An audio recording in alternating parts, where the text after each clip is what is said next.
Yes, आपके अंदर का एक कामयाब इंसान जाग जाएगा, अपने लिए नहीं, बहुत सारे लोगों के लिए के कामयाबी के लिए वो जाग जाएगा। यस, तो नाम अपना परिचय बताना चाहूंगी। नाम रितिका राठौर, जयपुर राजस्थान से यहाँ आए और जोरदार होनी चाहिए तालियां।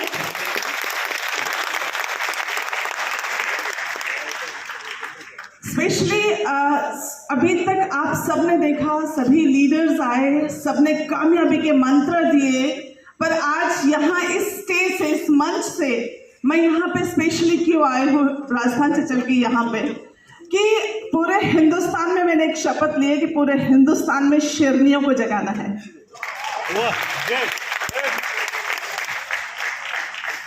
एक संक्षिप्त परिचय बता दूं कि राजस्थान की भूमि से हूँ। हमारे यहाँ लड़कियों का होना कोई बहुत बड़ा काम नहीं माना जाता है ना। और अगर मैं पूरी अपनी बात को अगर एक शब्द में कहूँ तो हम लोग तो शायद आशीर्वाद में भी शामिल नहीं है, क्योंकि एक पुत्री या एक बेटी, एक बहू जब प्रेग्नेंट होती है और घर की बुजुर्ग महिलाएं या बड़े जब उसको आशीष देती है तो कहते हैं पुत्रवती भव। Hello, yes. तो हम तो वो महिलाएं हैं जो आशीर्वाद में भी शामिल नहीं है। हमारे लिए तो कामना भी नहीं की जाती कि आप हो, इस दुनिया में आए। लेकिन डियर फ्रेंड्स, आज जितने लोग यहाँ बैठे हैं ना, हमारे बिना आपका कोई वजूद नहीं है। और इस मंच से आज मैं कहना चाहती हूँ कि आने वाले जनरेशन्स को ये आशीष दिया जाएगा कि पुत्रवती भव तो बहुत अच्छी बात है, लेकिन पुत्रियां हो जो हमारे ही नहीं, आने वाली जनरेशन्स की रोशनी भरे, वो चिंगारी बने, वो शोला बने, और वो एग्जाम्पल यहाँ से सेट किया जा सकता है। फीमेल्स के लिए बिजनेस बहुत सेफ और सिक्योर बिजनेस है।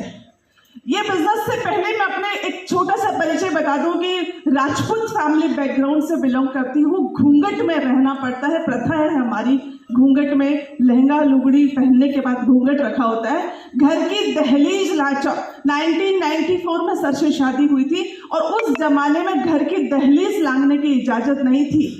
अकेले अपने घर के दहलीज भी लांघ नहीं सकते थे। घर दिन में भी अगर घर के बड़े बुजुर्ग या जेंट्स घर के आंगन में आ जाते थे तो खड़े होने की भी इजाजत नहीं थी, यूं कर करके बैठ जाना पड़ता था। उस माहौल में जब मन के अंदर, क्योंकि एक फौजी की बेटी हूँ और एक फौजी की बहू हूँ, तो मन के अंदर एक जज्बा था कि कुछ करना है, यूं ही रोटियां बना करके इस दुनिया से नहीं जाना। और इसलिए जब घर में जिक्र किया कि मुझे कुछ लाइफ में करना है, तो सबसे पहले, सुनने से पहले ही बात को काट दिया गया, भाई नौकरी नहीं करवानी, हमको बीरनी बहू की कमाई हुई रोटी नहीं चाहिए, हमारी बहू कहीं बाहर जाए कमाने, ऐसा हमारा नाक का सवाल है। इसलिए वो बात वहीं पे पूरी खत्म कर दी गई। लेकिन दिल के अंदर अगर जज्बा होता है तो वो कोई ना कोई रास्ता ढूंढ ही लेता है। मैंने बड़े विनम्र शब्दों में घर में अपना एक प्रस्ताव रखा, मिल करके सर को एनरोल करके, कि ठीक है मैं बाहर नहीं जाऊंगी, पर क्या कुछ बच्चे मेरे पास पढ़ने आ सकते हैं। और इसके लिए घर वालों ने इजाजत दे दी। उनको लगा थोड़े समय का कुछ जुनून होगा, खत्म हो जाएगा। और इस तरीके से हमने 1995 25 जून एक स्कूल की शुरुआत करी 40 बच्चों से। और 40 बच्चों से जब शुरुआत करी, 4 टिन शेड के कमरों में स्कूल की शुरुआत करी। अगर आप सब लोग एक बार ऊपर देखिए, छत के ऊपर दिख रहा है आपको, कुछ लाइट्स दिखाई दे रही है? yes. और मैं जिस कमरे में रहती थी उसमें भी जब मैं ऊपर देखती थी तो उसमें भी इस तरीके से दिन में तारे दिखाई देते थे, क्योंकि उन 3 शेड में जगह जगह पे छेद थे, और वहां पे जब ऊपर देखते थे तो दिन की रोशनी में भी तारे नजर आते थे। और वही तारे बारिश में झरनों में तब्दील हो जाते थे, जगह जगह से पानी टपकता था। और जिंदगी में ऐसा कुछ नहीं था जिससे बहुत घमंड या गर्व महसूस करे। अगर कोई चीज दिल के अंदर थी वो था एक जुनून, एक जज्बा, इन छोटी छोटी आंखों में बड़े से बड़ा सपना देखने का साहस। और उसी से मैं कहती हूँ ये गॉड्स प्लान है। नेटवर्किंग आपको आपकी मर्जी से नहीं मिलता। नेटवर्किंग आपके लिए, ये नेटवर्क इंडस्ट्री में अगर हम बात करें तो ये गॉड्स प्लान कहते हैं, ईश्वर का दिया हुआ, जिसके कुंडली में बहुत अच्छे ग्रह नक्षत्र होते हैं, उसके पास कोई चल करके आता है और आपको प्लान दिखाता है और आपको इस बिजनेस में एनरोल करता है। इसलिए जब भी कोई आपके पास कोई आपका दोस्त या फ्रेंड आपको ये प्लान दिखाने आए तो ये सोचना कि आपकी ग्रह दशा बदल रही है और अच्छे दिन आने वाले हैं। और ऐसे ही ये बिजनेस हमारे पास भी चल के आया।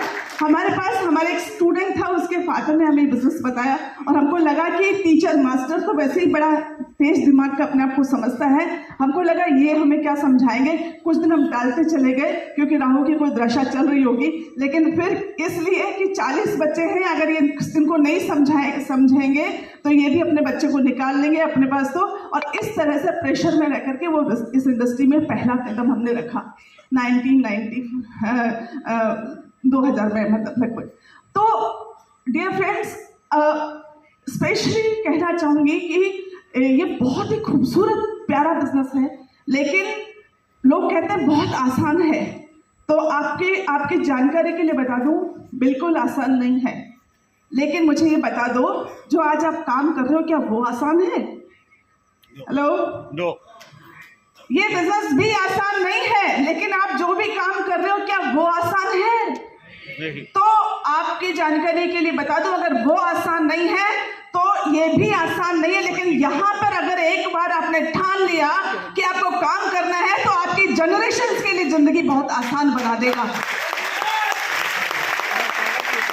क्यों? क्योंकि अगर आज आप कलेक्टर भी होंगे ना, पर 20 साल 30 साल के बाद जब रिटायर होंगे तो आपका 20 साल का बच्चा फिर मार्केट में नौकरी ढूंढ रहा होगा। लेकिन अगर आप इस बिजनेस में, नेटवर्क इंडस्ट्री में जब आप एक सीनियर लीडरशिप पे पहुंचते हैं तो जहां से आप बिजनेस छोड़ते हैं, आपका 20 साल का बच्चा, आप इस दुनिया में रहो या ना रहो, आपका बच्चा वहीं से इस बिजनेस को डेवलप करता है। ये पावर है इस बिजनेस की। तो डिसाइड आपको करना है कि जिंदगी में सिर्फ आसान ही काम करने या थोड़े से मुश्किल काम करके जिंदगी को आसान बनाना है। ये आपका डिसीजन है और आपको ये देखना है। मुश्किलें बहुत आएंगी, मैं कहती हूँ कि यहाँ पर भी मुश्किलें बहुत आएंगी, लेकिन मैं फिर एक शब्द में